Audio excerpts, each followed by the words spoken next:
In the year 2042, the heart of Mother Russia beat under a synthetic sky. The air was filled with the hum of drones and the chatter of AI communication.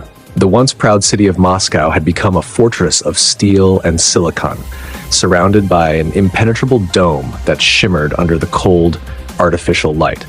General Georgy Zhukov, brought back to life through the marvels of advanced biotechnology, stood on the balcony of the Kremlin, overlooking the city he had fought for so many decades ago.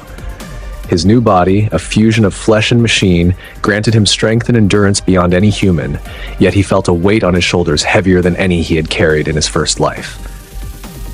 General, A voice interrupted his thoughts. It was Major Petrov, his aide, and a product of the same technology that resurrected Zhukov. the council is waiting. Zhukov nodded and followed Petrov into the war room. The council, a mix of human and AI leaders, was gathered around a holographic table displaying the tactical situation. The invaders, an alien race known as the Zelkor, had breached the outer defenses of Moscow.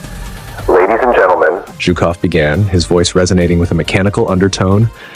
we are at a critical juncture. The Zelkor have superior technology in numbers, but we have the spirit and ingenuity of the Russian people. The hologram flickered, displaying the enemy's advance. Their ships, dark and angular, hovered ominously over the outskirts of the city. Reports indicated that the Zelkor soldiers were relentless, their cybernetic bodies impervious to conventional weapons. We must consider all options, an AI Council member stated, its voice devoid of emotion. Our calculations indicate a 0.2% probability of victory through traditional combat. A murmur ran through the room. Zhukov raised his hand for silence. Probability be damned, he growled. We need to think beyond the conventional. Petrov, activate Project Iron Curtain. Petrov hesitated. Sir, Project Iron Curtain has not been fully tested. It could. Do it, Zhukov interrupted. It's our only chance. Petrov nodded and entered the command. Deep within the bowels of the Kremlin, massive generators roared to life. A field of energy began to spread, enveloping the city in a protective barrier designed to disrupt the Zelkor's technology. As the field stabilized, the invaders' ships faltered, their systems scrambled by the unprecedented electromagnetic interference.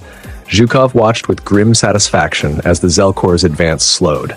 But the relief was short-lived. The largest of the alien ships began to emit a low-frequency pulse, counteracting the effects of the Iron Curtain. The field wavered, then collapsed. General, the field is failing, Petrov reported. We have minutes, maybe less. Zhukov's mind raced. Prepare the evacuation protocols, get as many people as possible to the underground shelters, and initiate the self-destruct sequence for the city. The council members exchanged shocked glances. General, you can't mean... I do, Zhukov snapped. We will not give them the satisfaction of taking Moscow.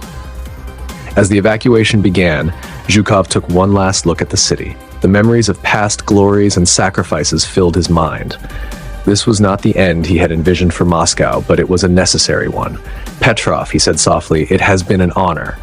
The countdown began. Zhukov stood firm, his eyes fixed on the approaching enemy. As the timer reached 0, a blinding light consumed the city. The dome shattered, and Moscow was engulfed in a cataclysmic explosion.